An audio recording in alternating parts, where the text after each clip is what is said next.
Hi, I'm Octavia, and these are my partners, Christine and Kathy, and we're the faces behind Reveal to Heal. Reveal to Heal is an organization dedicated to enhancing the lives of youth and families. As a team, we believe in helping them overcome their difficulties by teaching them how to heal internally so they will not repeat cycles of abuse. Reveal to Heal has several types of programs, including support groups for men and women, family therapy, and mentoring for youth aging out of foster care. Our services are unique because each one of our consultants has experienced them. We'll begin strengthening your mind, eliminating barriers, and helping you reach your full potential through awareness and learning. Our Aging Out with Hope program is designed for at-risk youth aging out of foster care without a plan. As a person who aged out of foster care, these programs are necessary. These young adults with limited support increase their chances of engaging in dysfunctional behavior. With your help, we will be able to obtain and staff a transitional home within the Essex County area. The home will include proper training for staff and ensure all services are implemented efficiently. Our goal is to assist these youth with the services they need and help them integrate into a world with hope and opportunity. Our hearts are open. We are asking you to open your hearts and assist with the possibilities of what we can do to help our children. I'm so proud to be a part of this program as a mentee. It's made a huge impact in my life. I'm so proud of being a part of this program as a mentor.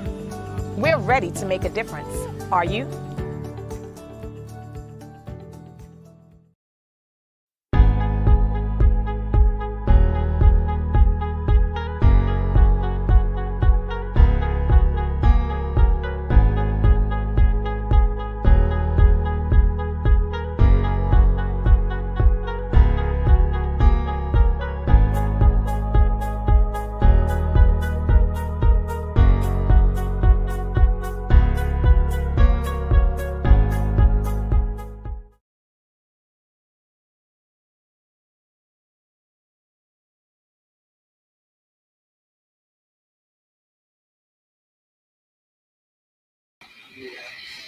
Welcome to Let's Talk Social Media Live. I am so excited. Thank you guys for tuning in. Of course, we were having some technical difficulties, but we know that the devil is a liar. We know that we are going to get up here and we are going to show out because it's Women's Month. Celebrating all of our women this month and every day. But this month has been set aside for our women, and we are super excited to all of our women that has been featured in the Take Back magazine. We thank you guys for your support. We thank you guys for subscribing to the Take Back magazine. We love you. We thank you. And if you haven't received your copy, please go and get a copy of the Take Back magazine. This edition's magazine is so awesome. It talks about so many different powerful women and then their journey. So without further ado, I'm super excited to bring Sabrina Moore to the stage. She is a woman of courage. She is a woman of honor. She is a woman of integrity. And I am so honored that she is featured in the Take Back magazine. You saw it here first, guys. You saw it here first. And so without further ado, we are going to bring up Miss Sabrina Moore. Hello, everyone. My name is Sabrina Moore, and I am so excited to be with you tonight. I'm very excited to be featured in the Take Back magazine for the month of March. Oh, gosh. Thank you so much, Sabrina. Mm-hmm. Thank you. So, Sabrina, we are not going to keep the audience, right? We're not going to keep them, but we want you to begin to, and let me get my phone out, because I'm one that don't like to waste paper. So I'm on my phone looking at all my questions that I have, right? So without further ado, if you're able to introduce yourself to our audience. Sure. My name is Sabrina Hodges Moore. I'm originally from Albany, Georgia, but I currently reside in Fredericksburg, Virginia with my husband of 21 years. I also have a almost 21, he'll be 21 next month, year-old son. And I'm just excited about this journey that I'm going to briefly go into tonight. God is just such an awesome God. I just words just, I just can't explain how awesome our God is and how he allows us to go through things. And we don't know why we're going through those things, but in the end, I found out why I went through the journey of, having breast cancer. And it was just such an awesome journey. And I'm going to share a little bit of that tonight with you. So we're going to give Miss Octavia. She has some questions that she's going to ask, Yes. and I'll, elaborate on those questions. Yes, thank you so much, Sabrina, and thank you for sharing. One, you have been married for 21 years. I am going on 10 years, Sabrina, and I'm just like, oh my goodness, Lord. It's not an easy Lord. task, but by the grace of God. Yes, right. And I think a lot of people when they begin to get married, it's more so like it's easy, it's good, we can do it, but it's tough. Like I'm trying to get that word hard out of my vocabulary, but it is tough. It's definitely tough. So when I hear from women like you, how long you have been married, it's just like an amazing feeling. I have a couple of women mentors in my life who's been married over 20 years, over 25 years. So it's definitely the target, and it's definitely an inspiration to see, like, you know what, you go through some hard times, but we're gonna get through it, right? Amen. Amen. The grace of God. Amen. Yes. Amen. So what inspired you to write Not Cancer, My Journey for Your Healing?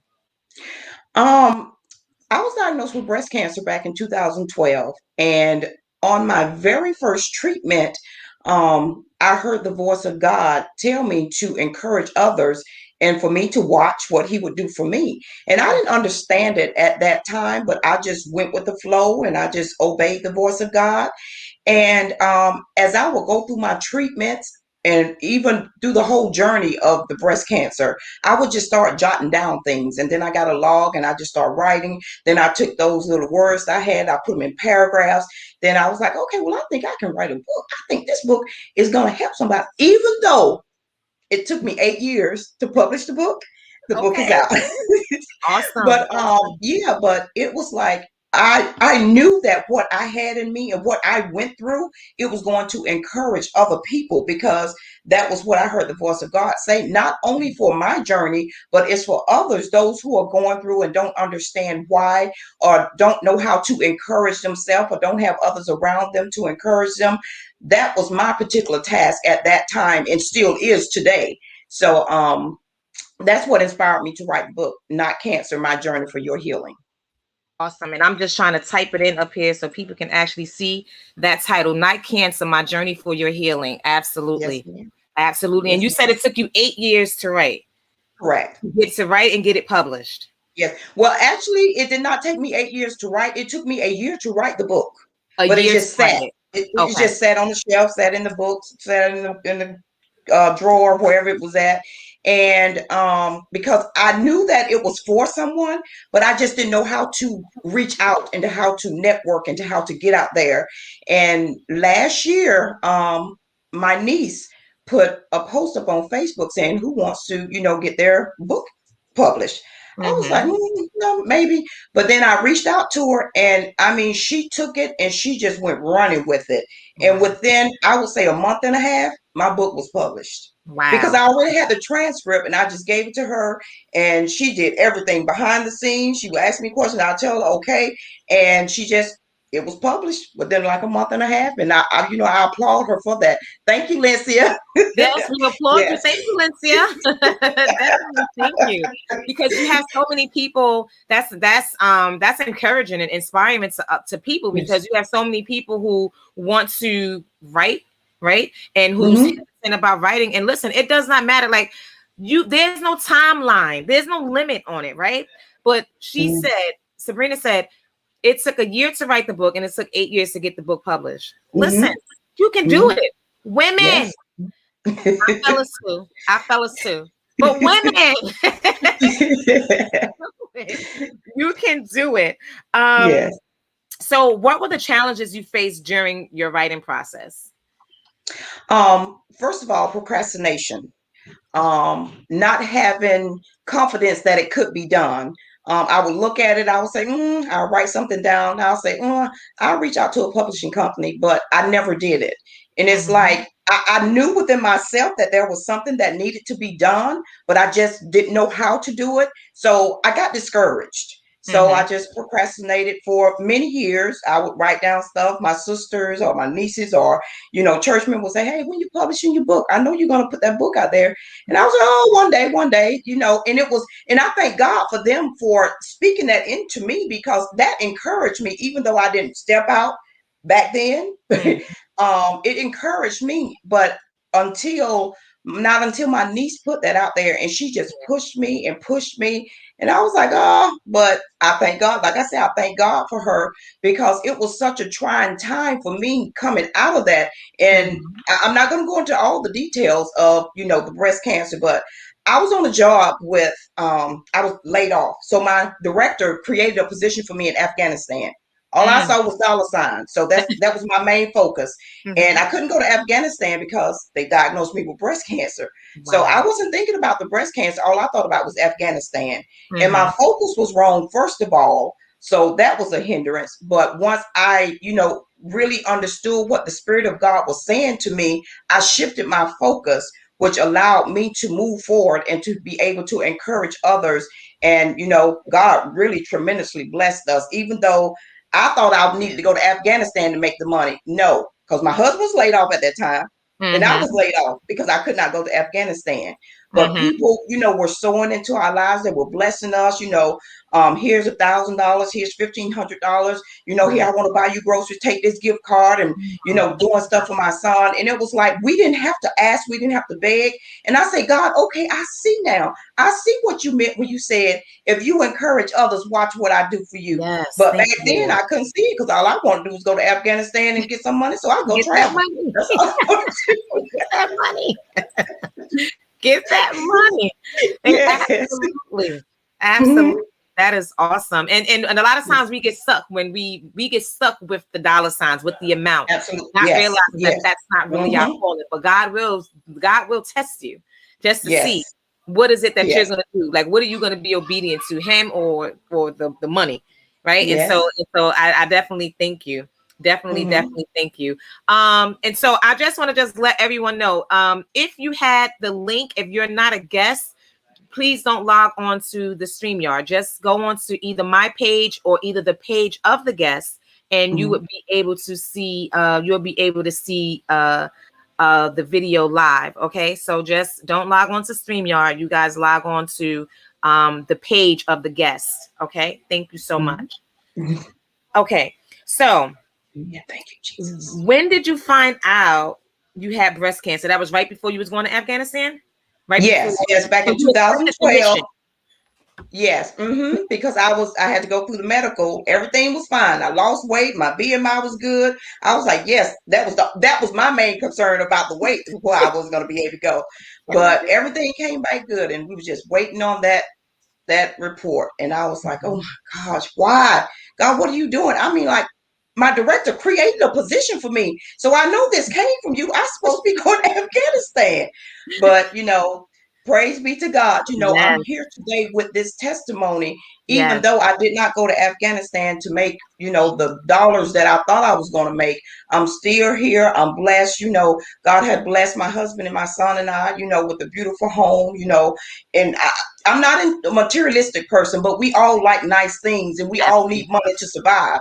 So, it's by the grace of God that I can give him praise today, because if it wasn't for him, where would we be? I don't know where I would be. And what if I would have went to Afghanistan and never came back? I don't know why God didn't allow me to go, but it was for a reason. So of course I, had my little hissy fits, and I cried, and I beat the pillow, and wiped my nose and everything. But here I am today, giving God praise that he did not allow me to go there for some particular reason. And at this point, I don't care what that reason was, but I just thank God that I'm here standing today, and I can still be here to encourage others, those who are going through, it doesn't even have to be breast cancer. It doesn't have to be some type of cancer, but those who are going through, or those who need encouraging words, so that I can help them get along their journey, because I don't know we never know what people are going through. They look happy on the outside, but behind closed doors, they're a total wreck. And Absolutely. God will put Absolutely. those people in your path so that you can know who to encourage. And He has Absolutely. just given me that gift and that talent, and I'm going to use it because I know somebody needs it. Absolutely. Yes. Absolutely. And Hmm. it's so amazing. You said something earlier. You said, God, what are you doing? My director created a position for me, but God said, what do you mean? I created you, so wait for my mission. Yes, yes, You better yes, yes. what? Hmm. You That's gotta you awesome. just gotta give it to Awesome. him. You gotta give it to him. You gotta give it Yes, to him. Thank you, Lord. yes. Just thank you so much. So Hmm. so you kind of really shared how you responded to the doctor's diagnosis, right? Do you have anything Yeah. else to add to that? I will add that they got upset at me because when they told me that I was diagnosed with breast cancer, I said, okay, but I don't receive that because I'm a child of God and I am as Jesus is. So Jesus doesn't have breast cancer, so I don't have breast cancer. And I literally said that in the doctor's office. And they Absolutely. sat there and they looked at me. I was like, I just need to know, when can I sign off to go to Afghanistan, because I'm not worried about no breast cancer. I don't want to hear this. I just need to know, how long is this process going to take so I go to Afghanistan. So the doctor actually walked out and I had to deal with the nurse. And she said, Miss Moore, you don't understand the severity of your diagnosis. I said, Mhm. yeah, I heard what you said, but Uh-huh. you don't understand the God I serve. And I don't think God will put this cancer on me when I'm getting ready to go to Afghanistan and He created this position. So we went back and forth for about 2 hours Wow. before I just calmed down. I said, okay, God, I'm gonna calm down and I'm just gonna listen to what they say and I'm gonna take some guidance and instructions from them, because you created doctors for something. And Hmm. at this particular time is to give me some guidance on what they say that I have. Mm. To this day, I still don't think I had breast cancer, but I was on that journey for other people, those people who wanted to commit suicide, those who wanted to, just give up on life or whatever they was going through and didn't know how to handle it. I Mhm. was there for those people. And Right. I know that even though I don't have contact with most of those people anymore, I still Hmm. believe God that I accomplished the mission for that particular time, that what God had given for me. And I will continue to do it. I will continue to go forth and encourage those, no matter what it looks like, no matter what it seems like. Hmm. God has just given me that gift and that talent, and I'm just so free. I'm just willing to give it away. I don't mind, just stepping out and going forth and helping people, because that's just who I am. So Right. yeah, that's Absolutely. who God created me to be. Mhm. Absolutely. So how did Mhm. your husband and your son deal with your journey? Um, they actually dealt with it pretty well as far as I could see, but I'm Hmm. sure behind closed doors it was something different. With my husband, he probably went through a little bit, but I did not tell my son immediately. Like I said, I'm from Albany, Georgia, so we all packed up and traveled down to Georgia so that I could tell my mom and all the other family members that did not know. Hmm. So when we got there, one of my nephews, they already knew. So he told my son. So my son comes in the room. He was like, Mom, why are we here? I said, we're here to have a family meeting. We're gonna just, enjoy each other. He was like, well, Mom, do you have breast cancer? I was like, Like what? yes. I hesitated. I was like, yes. I was like, who told you? He was like, he told my nephew who told him. I said, Hmm. oh, okay. And guess what he did? He said, okay, Mom, you're a strong woman. You believe in God. You have faith. I'm going back outside to play basketball. And that's what he did. And That's right. I'm the one would start crying because That's I could right. see, what we had instilled in him as far as faith, and how we, how we acted around him, and how we just prayed with him, and how we tell him it will be okay, or Yeah. whatever, when he was going through or when he would be sick and everything. And it was just like, it was amazing to me. I said, God, I'm doing something right, because a 12-year-old to just say, okay, I'm going back to play basketball. It Hmm. was just amazing. Now Yeah. that was amazing to me. That was like one of the best parts of my journey, outside of Mhm. encouraging other people, who didn't think they could make it. Yeah. Well, that's Hmm. awesome. And that's awesome. And yes, you and your husband definitely did something right. Absolutely. Yes. Absolutely. Yes. What is your favorite part of your book and why? That was one of them. where I wrote about my son when I told him, and how it was just such amazing how he just went out and started back playing basketball with my nephews, and didn't even think about it anymore. He may have brought it up, every now and again. He told some of his friends, because they would come to the house and they would say, "Miss Moore, we're praying for you. Aaron told us," or whatever. And I was like, okay, so he is talking about it, but it must be positive, because what the other boys are saying is positive. So I was like, okay, God, thank you, Jesus. Like I said, we're doing something right. Yes. And another part of my book that just really blesses my heart is my mom. God bless her. She passed in 2015, but she was here as I was going through my journey. And I did not know that she was coming to Virginia to be with me for my surgery. Wow. And that was it just brought tears to my eyes. And, she was here, and she really didn't know what to do besides encourage me and help me, because it's not like I was crying and I was broke down or whatever, but I'm the baby of 13. So, yeah.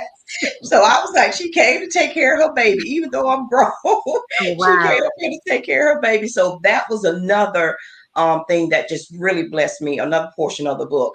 But the most important thing that blesses me in my book is the journey where I help people. Yeah. Where I can encourage someone who's mean, nasty, and cursing me out.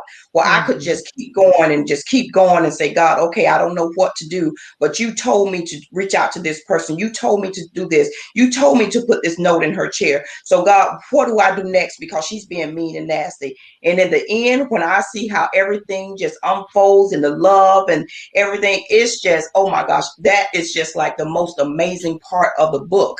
And even to this day, when I can do that for people, mean, nasty people, it's just like it just gives me so much joy, because everything that's going on in the world today, people are hateful, people are cruel, but it's like I don't look at that. I just want to be not so much a lifesaver, but in so many words, I want to be a lifesaver for everybody, because why be mean? Why be nasty? We all in this together, so Absolutely.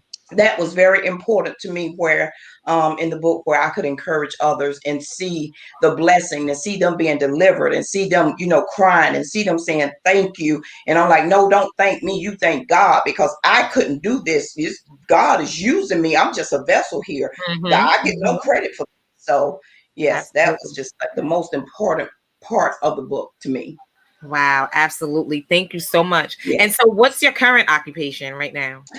Currently, I work for Department of Veteran Affairs. I'm a contractor, and I try to help the veterans understand their benefits and their letters when they go out, because evidently they go out and they're not as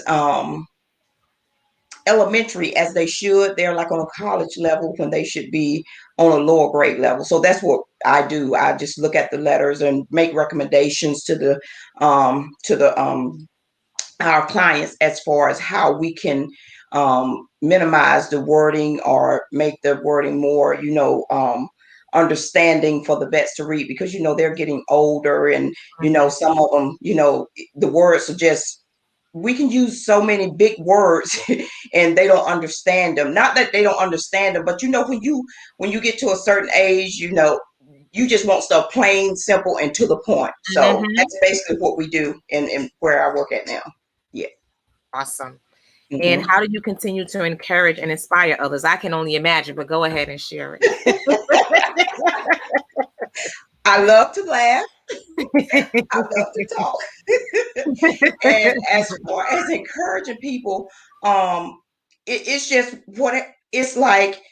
I wake up, and not every morning, but most mornings I wake up and I'll lay there, or on my way to the gym, I'll say, okay, God, what do you have for me today? And whether it's someone on my job, or whether it's someone I'm calling, a family member or sister, or, someone in the neighborhood that's passing by, I just like to give people encouraging words. It doesn't have to be a long conversation. Hey, have a good day. Have a blessed day. Oh, God is just so awesome. And a lot of people, they don't want to receive that, but I continue to do it, because that's who I am. That's who God created me to be. So that's the way I continue to encourage others, And also, if God put somebody on my heart, I'll reach out to them. On my social media every day, I try to place something that's encouraging to others. I try to always put uplifting quotes on my social media so that people can go through and they see it, and maybe going through something, and that particular quote will uplift them for that day. So Right. that's how I move forward today to encourage others. Awesome. And we definitely thank you for that and for that journey. And as our last question, what advice would you give others that are currently going through treatments right now? I will say just be steadfast. Do not get discouraged. There may be times when you don't understand. There may be times when your body is weak. There may be times when you just want to give up. But I say just stand firm, stand still, and watch the salvation of the Lord, because God has no respect of person. If He did it for me, who am I?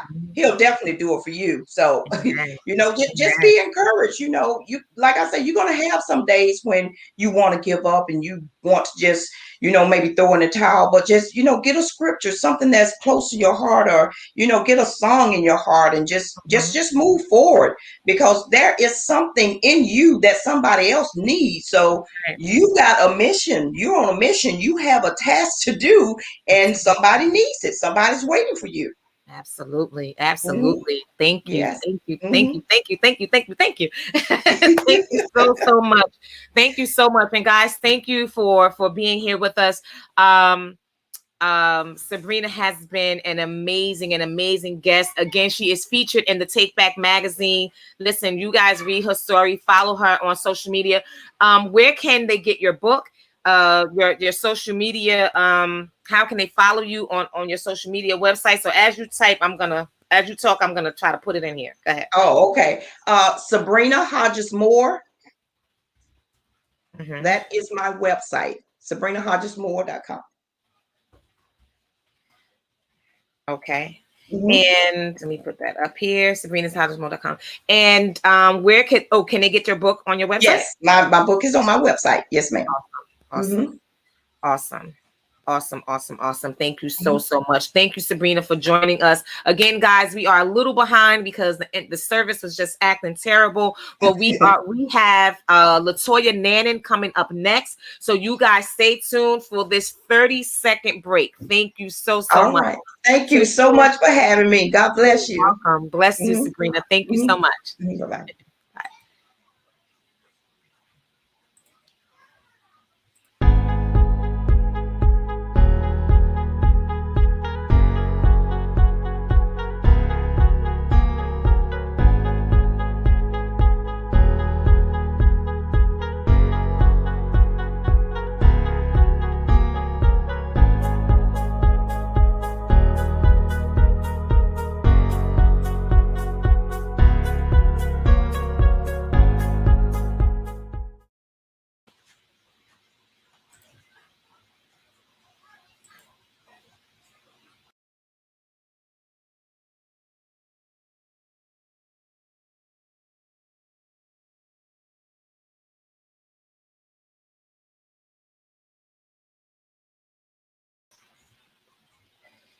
So thank you guys for tuning in. We thank you for staying with us.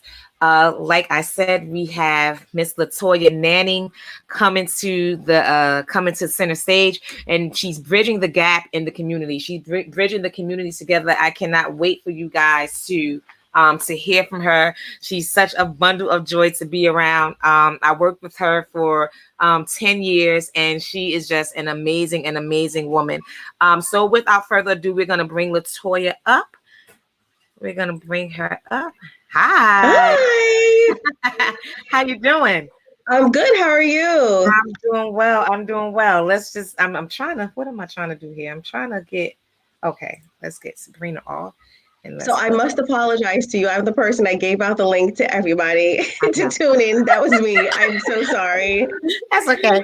That is okay. Thank you so much. We definitely thank you for being a part, and we thank you for for coming on and being featured in the Take Back magazine. If you guys have not received your copy, please receive your copy. Subscribe to the Take Back magazine. And so And so without further ado, Latoya, just introduce yourself to the audience. So my name is Latoya Nannan, and I am a licensed clinical social worker in the state of New Jersey. Like Octavia mentioned, I worked with her and continue to work with her in some capacity for the last 10 to 15 years. Yeah. I do work in the field of child protective services, and I also do community work as well, where my main priority is with the special needs population, which I really enjoy, as well as families that come in through the children's system of care that are in need of assistance as they're going through any challenging crisis in their life. Awesome. And that was a mouthful. And we're going to kind of break that down. So what does all that actually mean, right? So we want Latoya to kind of take it step by step, right? Latoya, if you can just share with us what led you to your current field. This field has been 20 years in the making, actually. And I think I spent the last 12 to 15 years in school, which is a very long time. When I explain it to my son, he's like, I don't understand how. But growing up in Essex County, you have a very different experience in terms of the opportunities that you have as a person of color, especially a female of color. And the challenge for me was figuring out whether or not how far I was going to go in life, if I was going to become the typical statistic that I was told I could be, which was an individual that got pregnant as a young adult, or somebody that just ended up in the workforce. You either joined the military or you pushed through and went through college. And fortunately enough, I was able to meet my first mentor when I was 13. Miss Dorothy Gardner, who has continued to be in my life, and my chemistry teacher was a really big influence in terms of me making up my mind at that point at 13 that I wasn't going to be a product of my environment. Awesome. And this thing just sounds a little distorted, but we're going to move forward. And what is your specialty? So my current specialty is adoption, which I love. And outside of adoption, I do work with families that are currently going through, again, any challenges with regards to adolescent development, transitioning from one sex to the other, or just the general stresses that we all deal with, anxiety, depression, sexual abuse. So I come with a gamut of specialties. And the benefit is, because I work where I work and I've worked for so long, I do have a lot of experience working with families on the spectrum in terms of the assistance that I might be able to provide to a family unit. Awesome.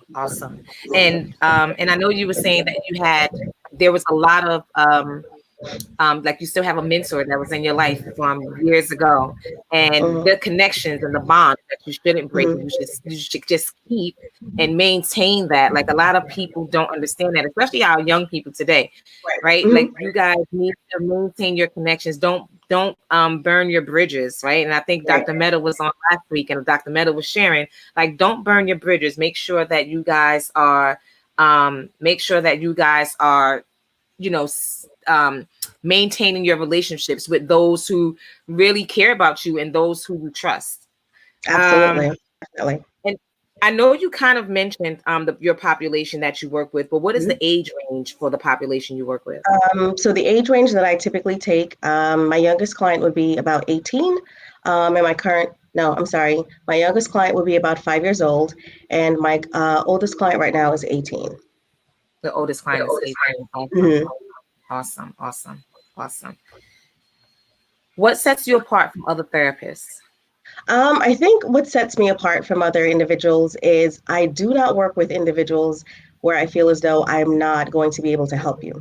So I'm not just going to take you on as a client if I don't feel as though we're a good mesh, if I in some way might be a hindrance to you being able to accomplish your goals that you set for yourself, or be able to get past those barriers that you have or are currently experiencing. So if I feel as though I'm not a good fit for you, I'm very upfront about it, and I'm always very candid with clients, especially during our first interaction, in terms of asking the challenging questions that clients are afraid to ask, which is, are you comfortable working with a woman that's Black and that's Muslim? A lot of people aren't comfortable with working with African American therapists if they're Latino or Caucasian. So I'm going to ask you the question this way you don't have to be afraid or uncomfortable to ask me. Some people aren't comfortable working with a Muslim individual, and that's okay. So I'm going to ask you the question. This way you don't have to, the onus is not on you, it's on me. So you don't have to feel uncomfortable to ask. So those are some of the things that I typically ask during my first meeting with someone, so that, again, they don't have to be afraid or uncomfortable to ask the question at any point in time. And that's amazing too, because you have therapists who won't ask that question. They, and I can't really say it's all because of the money, but I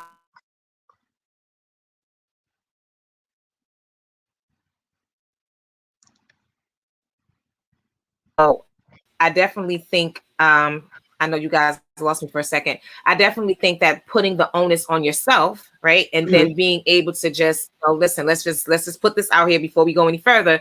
This is what it is. Are you comfortable? And I think that's really great. And I'm sure you haven't, I'm sure there's a lot of people that haven't even turned it down because you have been so upfront and you're giving them that option. I think that's awesome. What sets you up? Oh, how are you able to balance your personal and professional life? So I'm still having a challenge with balancing my personal and my professional life. I was having a conversation today with Valerie, who's a really good colleague and a mentor, a really good mentor, that I still have a challenge balancing my personal and professional life. I think I've gone from being a martyr at this point in my life, which is really good, and understanding that I do have to take care of myself, and I also have to take care of my family as well. However, it continues to be one of those things that I have to track and adjust, because although I feel as though I can turn down one case, if someone calls that I am comfortable and I've had a good professional relationship with, and they're asking and it's going to be short term, I'll take on that person knowing that I'll have to squeeze it into my schedule somehow. So I track and adjust all the time, and I listen to my body because my body does tell me when too much is too much. So I'm very keen on how my body feels. Awesome. And that's one of the things that we, and I'm just going to say we as people, but especially women, we don't take heed to what our body is saying because we're so used to just going. And you kind of take heed when it's kind of not too late, but when you're just like really in bad condition and it's just like, we could have listened in the first place, right? Yeah, no, bad condition used to be me. Now I think I'm more in tune where I don't get sick as much because I allow myself to get to the point where I'm burnt out. So I'm able to feel it even before I get anywhere close to a burnout. Awesome. So I adjust as soon as I feel it. Yeah. That's growth. Yep, absolutely. That is growth. So how did you come up with the idea to begin making wreaths? Because you also have your own business. And so how did you come up with this idea? And look at a wreath in the back. Someone said earlier they commented on your wreath. They said it's really, you have a beautiful background. And so they said, I like her Latoya Long's background. So tell us about that.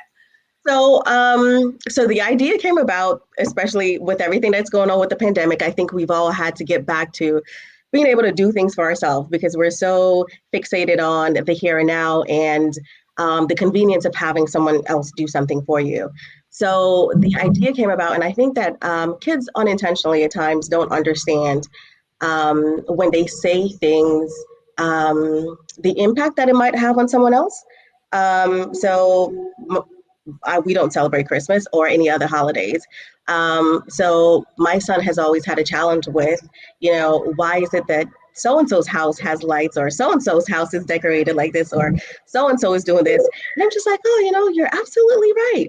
So and I said, screw this. I'm going to have all the lights of this year. So I wasn't able to find any in the store. And I started out with a very simple wreath that just looked so horrible. And I went to a couple of other stores and I got some pieces and I put it together and I was like, wow, that looks really nice. So I started making wreaths for friends of mine and giving them as gifts. And unintentionally, what happened is I went to drop a wreath off to a friend, and they said, "You look really good. What have you done that's different?" And I said, "I haven't done anything. I just started making wreaths." So unintentionally, making wreaths became my therapy. So being in the house, being with my family, and also doing a 9 to 5, and then after that doing telehealth, I'm burnt out. So doing the wreaths have become my form of therapy. And like I told my therapist recently, I think the most exciting part of my day, depending on how busy my day is actually sitting down and making wreaths. Because when I'm making a wreath, I am so gone and distant, I don't hear anything. Yeah. Wow. Wow. That's awesome. And I just want to bring it back. Did you just hear the key point she said? She said she told her therapist Yes. having a therapist. Like, I need you guys to really hear that, right? It's like, it's not like, listen, like, let's get out of this. Oh, it's cliche. I don't want to talk to anybody. I can't. Oh, no. Let's not do it. No. We need someone to talk to too. Absolutely. I'm very faithful to my I'm very faithful to my therapist. We see each other, we talk once a week, and I'm very faithful to her. And we've been together for 4 years now. Very faithful. Awesome. Yeah, you see, listen, guys, it's nothing wrong with therapy. No shame, no game. All right. So what's the purpose in making wreaths, and is it just for religious holidays? And do you take custom orders? I do take custom orders. It's not just for religious holidays. So I started out with Ramadan because, like I said, I go to the store. I can't find anything on the shelf that's for Ramadan, but I see every other holiday. So one of my favorite cartoons is Robots, and the main character, Mr. Biggs. One of his things that he told all the characters in terms of how he was successful is, if you see a need, you fill a need. So the need for me was there's not enough for Muslim families or Muslim children to buy into commercially. Like, commercial marketing works for everybody. So one way to have people buy into anything, regardless of whether or not it's religion, fashion, water, health products, commercials, right? So I figured, hey, this is what I'm going to do, and I'm going to give it as gifts to people that I appreciate and that I love. And then I took that and I turned it into a nonprofit thing that I'm doing now, which is the donations from the wreaths or anything that I collect from the wreaths. I'm donating that to the masjid, where they're donating to families to be able to provide food during the month of Ramadan, and then also to be able to assist families with purchasing gifts for the Eid for their children. That is awesome. That is awesome. And so I just want to be able to put some things in the chat. And so you said you do take custom orders? Yes. You do take custom orders, okay? And then then you just have wreaths that you just have available for sale. Yes. Mm-hmm. Okay. Do you have a website? So we are on Facebook and Instagram. So so Facebook is at Tranquility Wreaths. Wait. Wreaths. Yes. Okay. And what's your Instagram? Tranquility Wreaths. Oh, both. Yes. So it's Facebook and okay. So it's the same thing, Facebook and Instagram. Okay. So that's Instagram and Facebook. Yeah. Okay. And you got someone said I need one spring and tan. Oh yeah, I have some for spring too. Look, I'm putting her up here. She says she needs one spring and tan. All right. Brizzy said that she need one spring is here. All right. So how do people, so we already did that. What's your turnaround time for custom orders? I think honestly, I can get it done within a week, because when I start making them, I'm so consumed with making them. I literally spend about 5 hours a day making them once I start making them, because I start and I can't stop. So on your wall, that's one wreath that you give to people? Oh no, so that's 3 different ones. So my head is in the way. 3 different ones. Okay. So that's 3. So 1, 2, 3. Okay. Oh, so that's 1, 2, 3. Okay. Yeah. Awesome. And my favorite one outside of the Ramadan wreath is the one with the bee. I love that one. I love it. Awesome. And then Born to Sparkle. That's pretty. Like, I know I'm all in your house. I know I am. I'm nosy. It's okay. You're welcome. You are no stranger. And so it says, where do you see yourself in the next 2 to 3 years?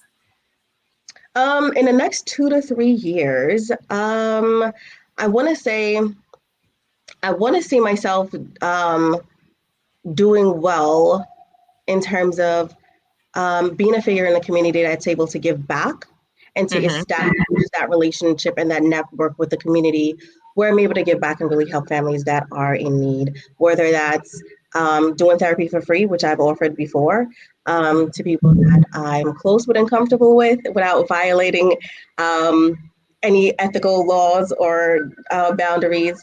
I do offer therapy for free to people that I am comfortable with, as well as, again, giving back whatever I can in whatever way I can to help out the community. Awesome. And so what would you say to those that are, because right now you're balancing your personal life, you're balancing your profession, you're giving so much of yourself to individuals, and then you're finding like this calming piece to kind of bring you back into the reality of your own world for comfortability and satisfaction. And so what would you say to others who are just like struggling with that, like who they just struggle with it? I think for me, it's difficult and it's a hard lesson to learn. But once you learn the lesson, you have to pay attention, because if you don't pay attention, you're going to keep making the same mistakes. And for years, I made the same mistakes over and over and over and over again, because I wasn't paying attention. I was moving fast, and I wasn't focused. And once I actually started paying attention and I slowed down, I started to be able to enjoy and zone in on what I wanted to do and what made me happy and what made me comfortable. And one of the things I stress to my son all the time, which I think vicariously I live through him, is mindfulness, because we don't do it enough. So I always remind him all the time, even if I'm not doing it, I want you to do it, because when these moments are gone, we can never get them back. So like I said, vicariously, I live through him a lot, because I know I don't do it. So if I don't do it, I want you to at least benefit from it and from the resources that I have. Absolutely. Awesome. That is awesome. And that is definitely just amazing. And I think sometimes we get caught up in that role as a parent too, thinking, don't do what I do, just kind of do what I say. But just the way you just put it is like, you know what, like, I know what I probably don't do. However, I still want you to do it because this is the right way. And so just because I'm not doing it, that doesn't mean that you shouldn't do it, because this is something that's going to help you in the long run. And sometimes I think it's just about the delivery of it all, right? Like the way you deliver it. It definitely is. Absolutely. So I definitely thank you. I thank you for all that you're doing with our families, from beginning up until, you say, listen, enough is enough. I'm just going to be doing reefs. literally clocking out for the day.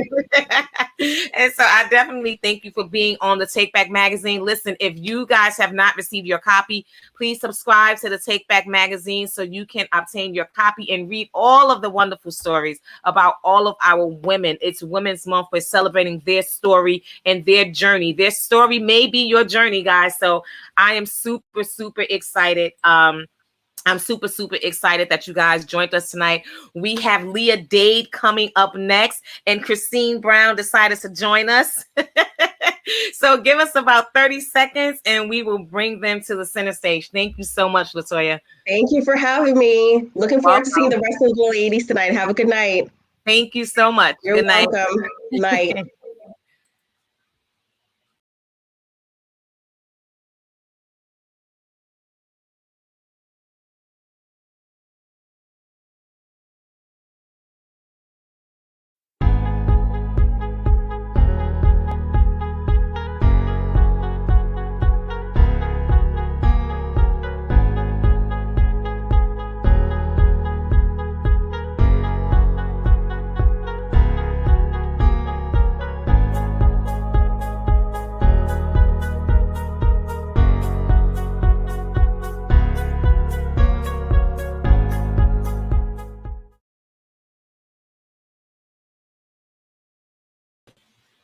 So yes, we have Leah Dade. Let's bring up Christine. Did I bring up the? Okay, Chris.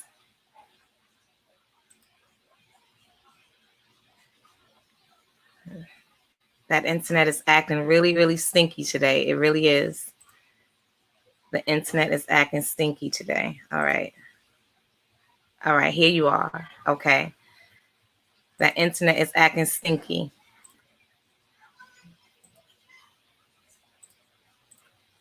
Can you hear me, Chris? I can't hear you. No. Can you hear me now? Yep, I can hear you now. I can hear you now. Thank you so much. And so the next person that we're bringing up, we love her so much. I'm not sure Christine got knocked out, but she'll be back. We love her so much. She has been a part of our lives. Christine is eagerly excited to speak with Leah. And Leah has been definitely an inspiration. I had the privilege of working with Leah a few years back when I first kind of came into New Jersey, when I moved into New Jersey. And she has been an awesome spirit. And so let me just tell you, when I first met her, I noticed a pink Cadillac outside. Now, I didn't know anything about anything. I didn't know about cars. So, me saying a Cadillac, I think I know what I'm talking about now. But, I'm still a little with my cars. But I saw this pink Cadillac sitting inside the parking lot. And I'm like, who in the heck got a pink car? Like, what? Like, whose car is that? And so they was like, you don't know what that is? I'm like, no, I see it say Cadillac. I'm like, well, who's Mary Kay? Like, who's that? And they was like, no, the company, the makeup. And I'm like, no, I never heard of it. So of course they're looking at me strange, like, because everybody knew who Leah was. And when I met her, she just wowed me. Just her stunning beauty, her positive attitude. Like, she just wowed me, and she owned the room. Like, when she came into the room, she owned the room. And so let me bring Christine back up. And so this is just like a super exciting moment for Christine and for myself. We are celebrating Women's Month, guys. And listen, we are pretty excited. So without further ado, here is Leah. Hi, Leah. How are you? Well, first, let me just say how very proud I am of you two powerful women. Oh my goodness. To have witnessed the growth of your, I'm just going to call it what it is, your ministry is absolutely amazing, and such a credit to what God will do when women don't give up. Women don't give up. Amen. I'm gonna keep it like this because I think we're kind of even here. And I don't know if you guys were able to see Leah's picture in that Cadillac. This is a newer Cadillac. We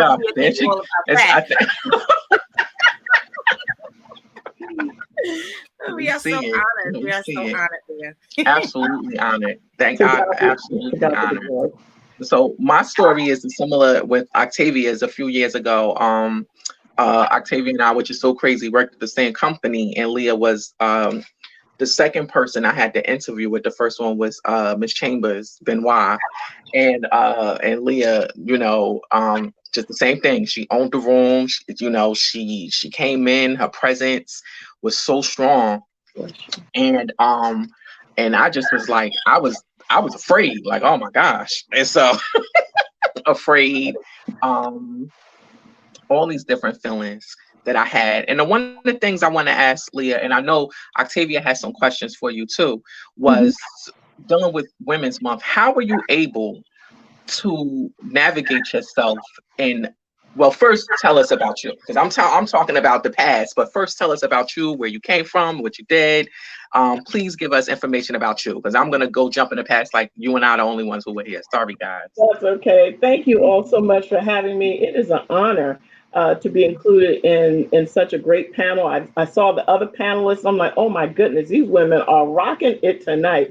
Well, my name is Leah Dade, and I'm blessed to have a dual career. I'm originally from Brick City in Newark, y'all, right? My mom is still in Newark, and so whenever I have a platform, I never, ever forget to say, to God be the glory for my mom, Reverend Dr. Mamie Bridgeforth, who I love dearly, and she's still in Newark. So born and raised in Newark, and I went to Trinity College for undergraduate school and Rutgers Law School, and I've spent my entire career working in the nonprofit sector. So my entire career has been focused on helping people. But I can tell you that 28 years ago, I was a single mom, busted and broke, and Mary Kay came into my life to become my second stream of income. And so I've been able to have a dual career in the nonprofit sector where I focus on human services, and now I'm in the early childhood education space, and I help women, I help families. That's really has been my goal, and as a result,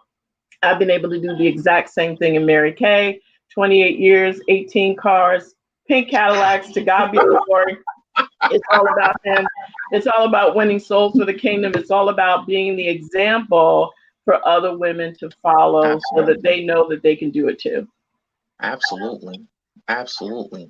And that goes back to my first question, Leah, was how were you able to navigate when I met you, you were the executive director of real estate management, not real estate management, it was something management. I know you were like over everything, over everything.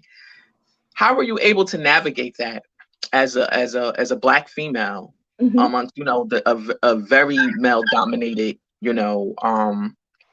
area industry? How were you able to do that at that time? Yes. And this was like the early mid like 2000s. Yes. So when we met, I was serving as the executive director of real estate operations for New Community Corporation in Newark. So yeah, I was over all of the housing and all of the male staff who did all the environmental services. I had a staff of about 300. And so you asked me how did I manage that? I managed it by understanding how to work with people and understanding the heart of people. And when you can work with people's heart, you really do understand them. And so I was able to work with people who had, double degrees, and then I could work with my staff who didn't even have a high school diploma. One of the greatest experiences I had at New Community was when the laws changed and we had to put a licensed boiler person in every building. And it meant I had one or two things. I had to figure out how men who had worked hard for this company for so long got their boilers license, or I had to lay them off and hire people who did. And so we then partnered with the Workforce Development Department to get all of those men the necessary training and literacy training that they need. So every one of them passed the boiler license, and every one of them kept their job. And we had a big graduation for them. And they were able to have their families come and see them and the pride that they had, because now they were licensed boiler specialists. So for me, in whatever area I'm in, it's all about helping people build on their strengths and then supporting them with the necessary mentorship and skills that they need so that they can be successful. That's awesome. That's awesome. And would you tie that into your inspiration to build your business? So my inspiration to build my business, to be very honest with you, has been my daughter. I'm the single mom who is now a 32-year-old young woman. But when I started Mary Kay, my daughter was 5, and I became a single mom. And so I don't know how many single moms are out there, but for sure, what was really important to me was that as a single mom, I never, ever had to rely on anyone else to take care of my daughter. And I knew that I needed more than one stream of income to do it, but also knew that I needed something that I could balance so that I could have flexibility, because I had already had a very demanding job. So I needed something that had great flexibility. And the third thing that I knew I needed was a program that was already well thought out. I didn't have the background to, like you ladies, to go and create anything. That was not my skill set at all. I couldn't do any creating. So I needed something that was already a proven formula. My sister introduced me to Mary Kay, and Mary Kay was a proven formula, and I followed the formula. Honest to goodness, I followed the formula. Wow. I want to know, Leah, for people, what about people who, I'm hearing a little feedback, but what about those who, because you do Mary Kay, and you currently, your other profession is what? I'm Besides Mary Kay? I'm currently the executive director of Second Street Youth Center in Plainfield. So it is a early childhood education center. We educate 210 3 and 5-year-olds each and every day. We then have an after-school program for 80 children, and then a summer enrichment program focusing on STEAM subject matters for 150 children. And yes, even in the midst of the pandemic right now, we have half of our children, more than half, we have 100 children that we're seeing in person every day, and then the balance of our children are remote. Another question is, although you said you followed the formula in Mary Kay, when you meet other women who, because part of it is like following the formula. For me, growing up, I didn't know it. I always, thought up with Mary Kay with just makeup and not skincare. And, the women I saw didn't wear makeup. We just went out the house and put some, blue magic in our hair and, and we went about our business. But even though you said you followed the formula with Mary Kay, like, do you think that you really kind of stepped out the box to go that route too? I mean, you could have picked up a second job anywhere, and you chose to do this job that offered flexibility, that offered you freedom, and it really helped you show you, like, you were promoting you, you were trusting you were using you as the as your marketing tool.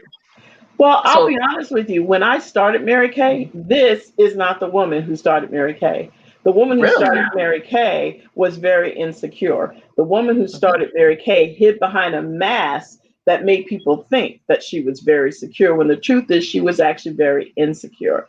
So what I did was connect with the mentorship program that Mary Kay put in place. So many of the women who are part of Mary Kay really give their all to mentor other women. And so they were able to help peel back that onion, peel back that distrust, peel back all of those issues that, come with so much of the past and things that we've gone through in our life.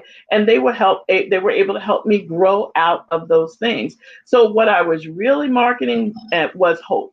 I became hope, because as people saw me grow and saw the change in me, they wanted to know what the change was. Well, I will tell them first and foremost, the change came because I got a closer relationship with the Lord. Like, I got my own relationship with him, right? And that was part of it. And then the second change came because Mary Kay and the level of relationships. I tell everyone the greatest gift that I got out of Mary Kay is not that pink Cadillac. The greatest gift that I received from Mary Kay is the gift of friendship.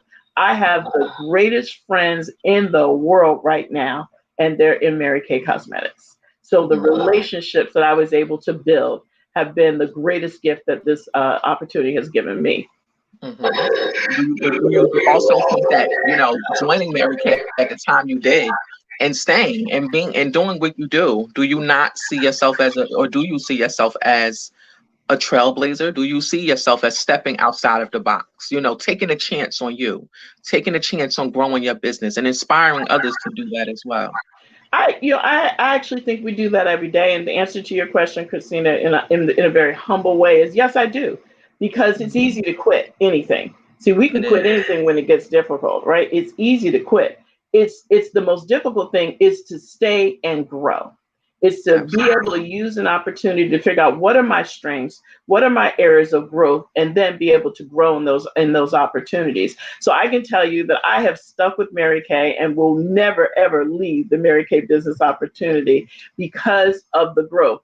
If I can tell you, for example, the pivot in the pandemic, do you understand the pivot in the pandemic that had to happen and the kind of growth that we had to experience in order to become successful?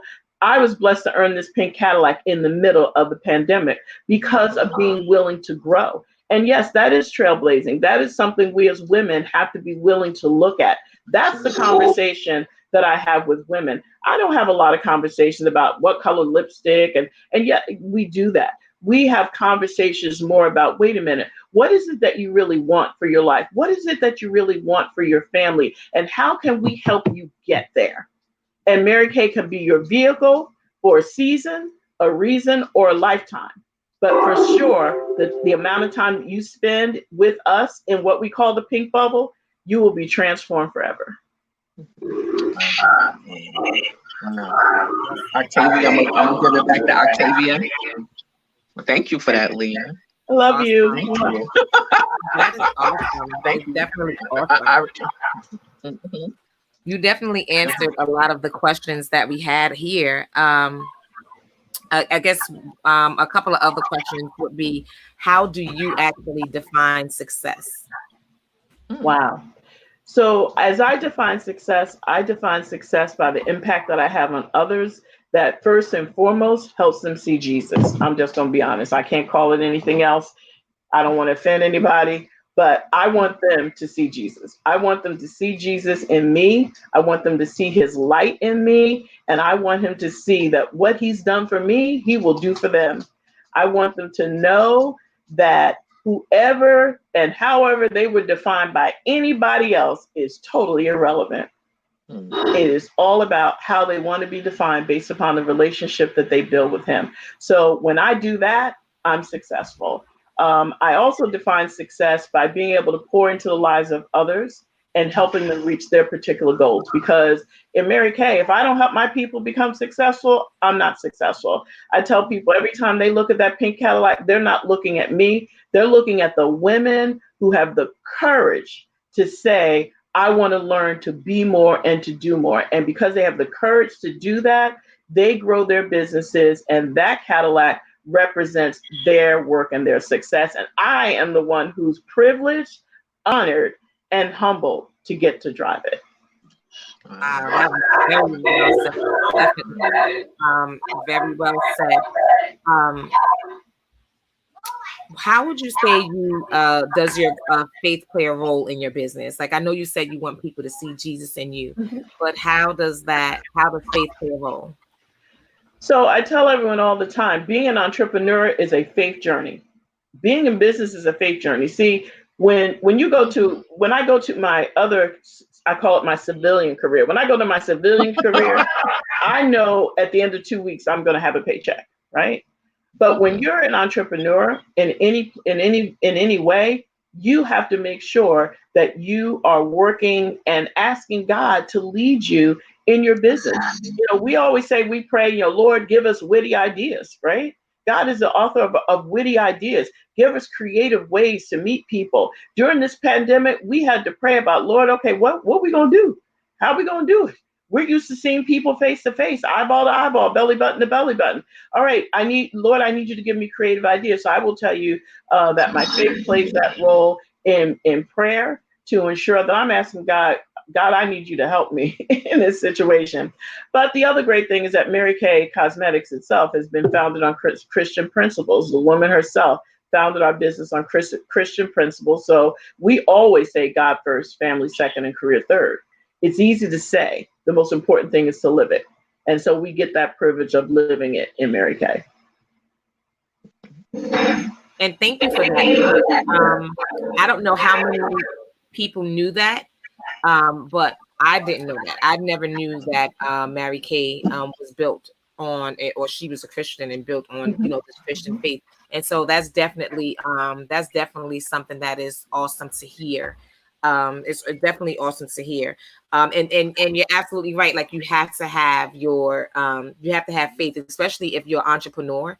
And I think you don't really find so many people that say that they really step out on faith, with their own businesses. And I know I'm definitely a testament in that, just stepping out on faith.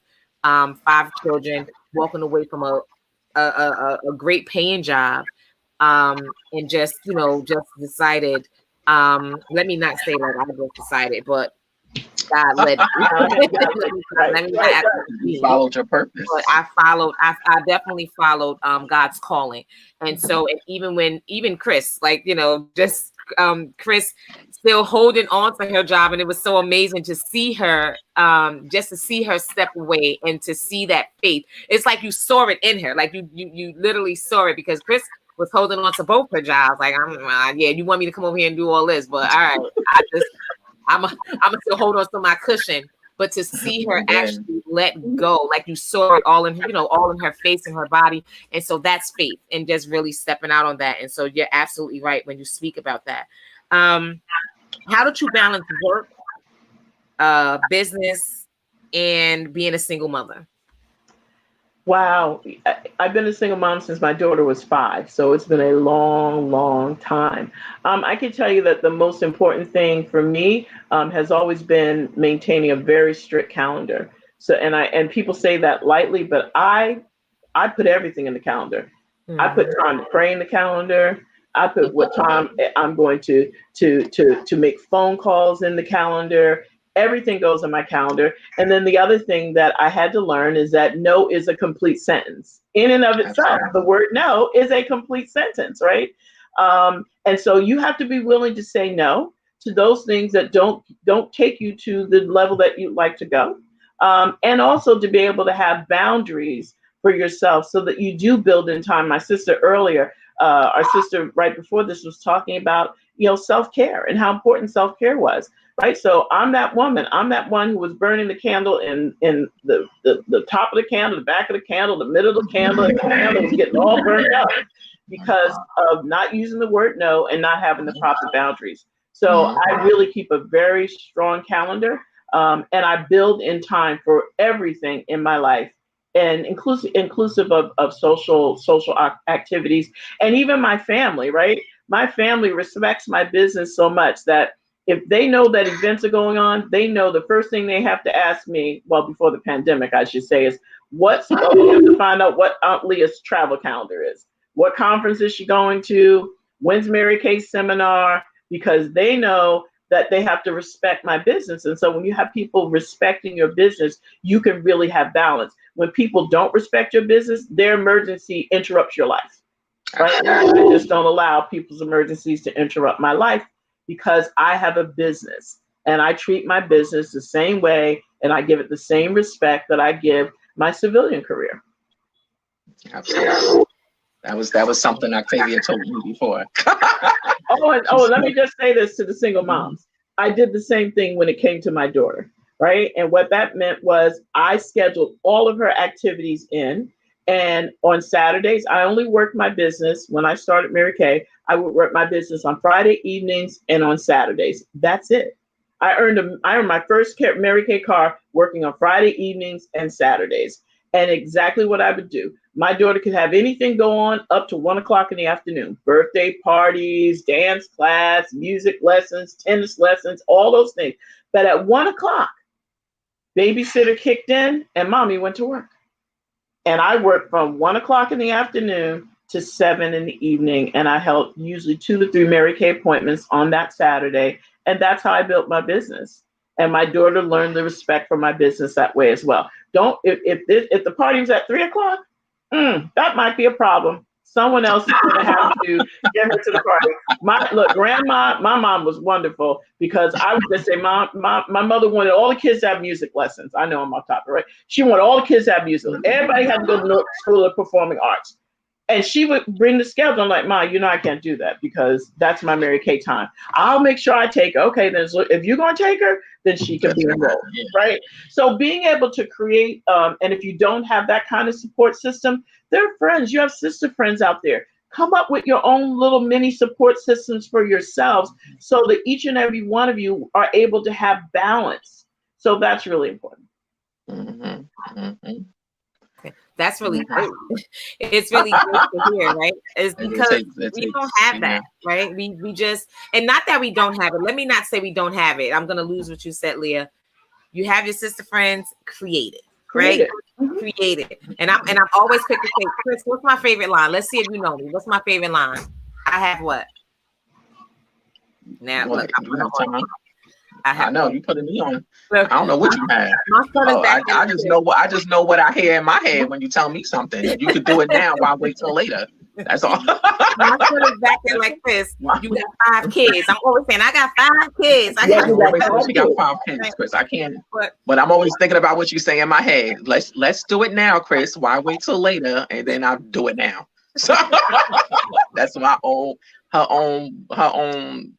voice and echo in my head that tells me to get it done now. So but it's really important. Yeah. As women, we can create our support systems, right? absolutely. So if you have your Fab Five, that's what my pastor calls it. Who's your Fab Five? If you've got your Fab Five, each and every one of you can decide, okay, how do we support each other as we're doing our different ventures, right? And be able to build a schedule that works for everyone, because there's 4 weeks in a month, right? So you can figure out how you can build that schedule so that you can support one another and still be able to have balance.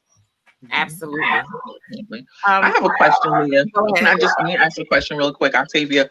Leah, when you first started or throughout your entire career with Mary Kay, what was the thing that you liked the least, that you found was the most difficult part for Mary Kay, that made you want to kind of consider, I'm going to take this car and go? What's the thing that pulled you back in? I mean, what that made you want to consider leaving and not continue?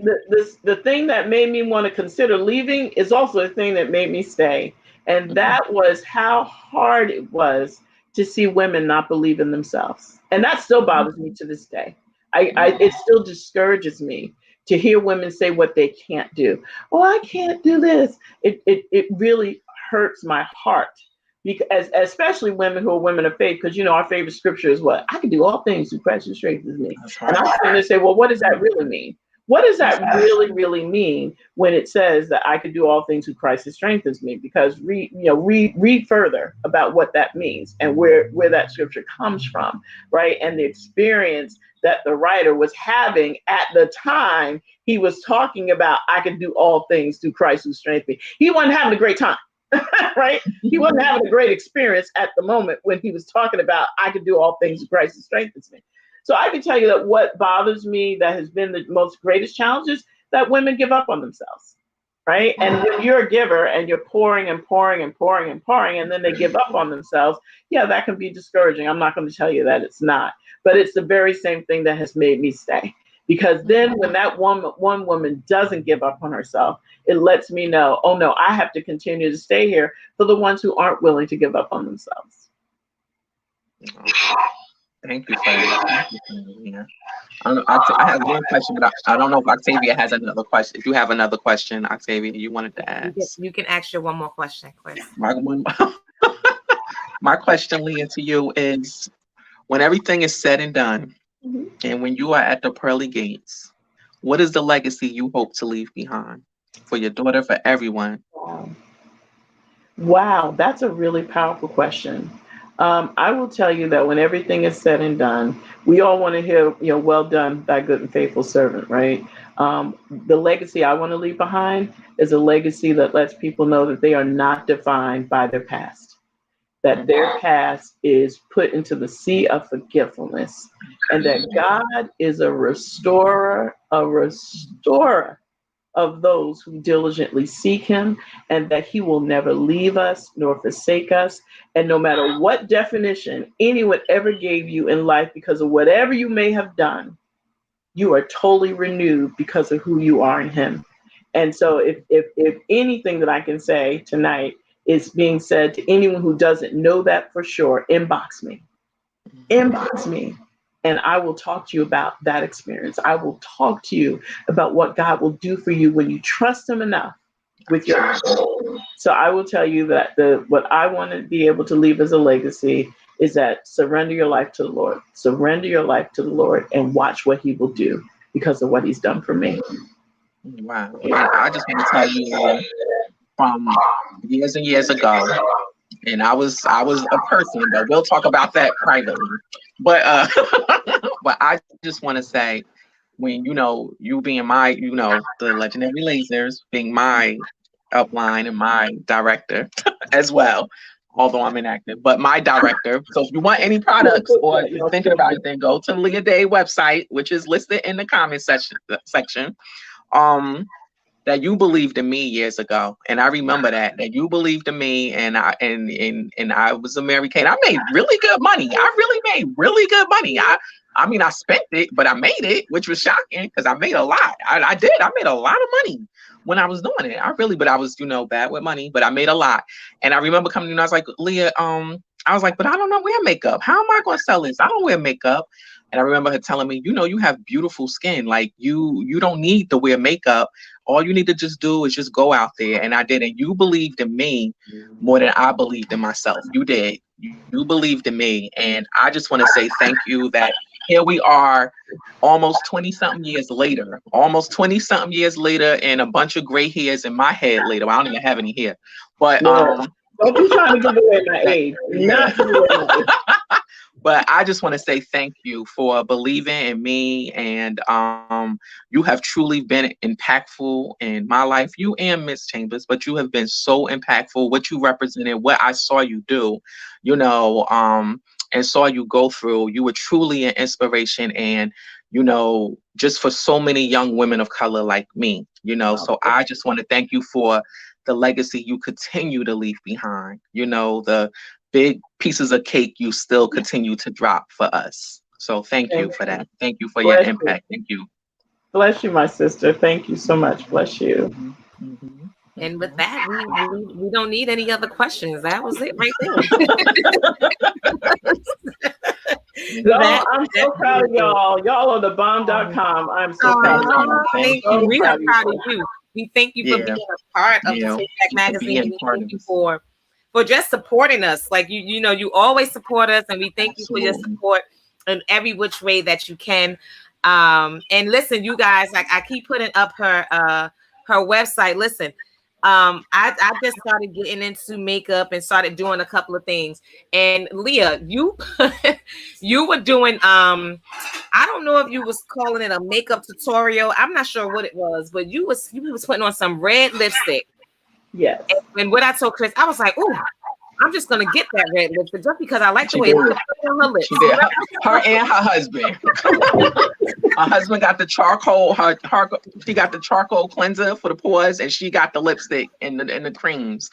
Well, and I got the I want everyone to download the Mary Kay Skin Analyzer app, and it's free. And I will give them a Zoom consultation with their Skin Analyzer app. And they'll get a gift certificate just for downloading that Skin Analyzer app. So go to the App Store and download the Mary Kay Skin Analyzer app and inbox me, and I'll be able to help you. So she's here on Facebook, and her website is here on the in the chat. And I also use the Time Wise facial cleaner and the moisturizer, and of course the lipstick. Although I'm not active, don't judge me, Leah. Don't judge me. Did I say a word? Did I say anything? But now, what was it called again, Leah? You said the skin who? The Mary Kay Skin Analyzer app. Mary Kay.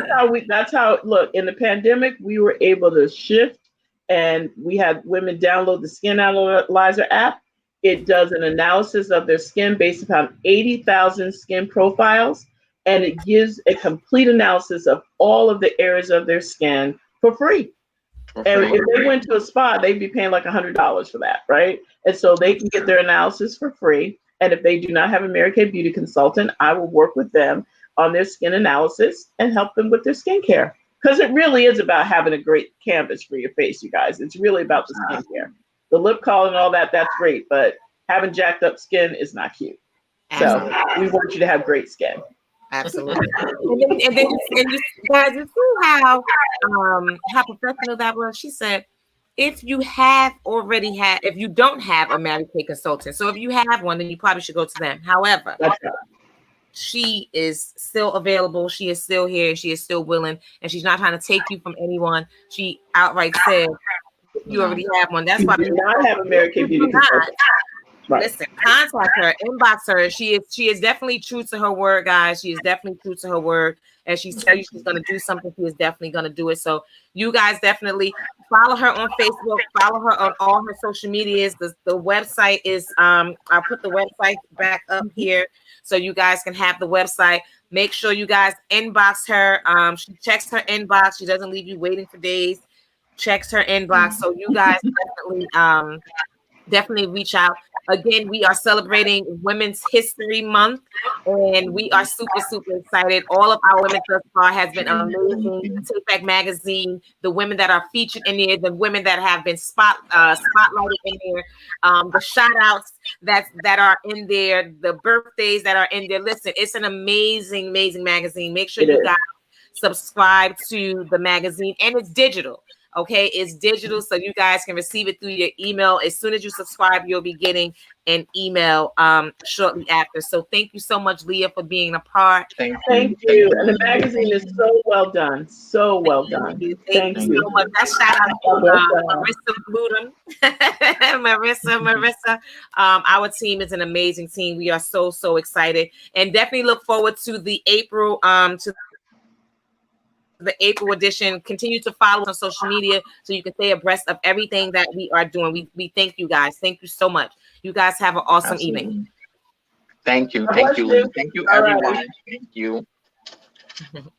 All righty.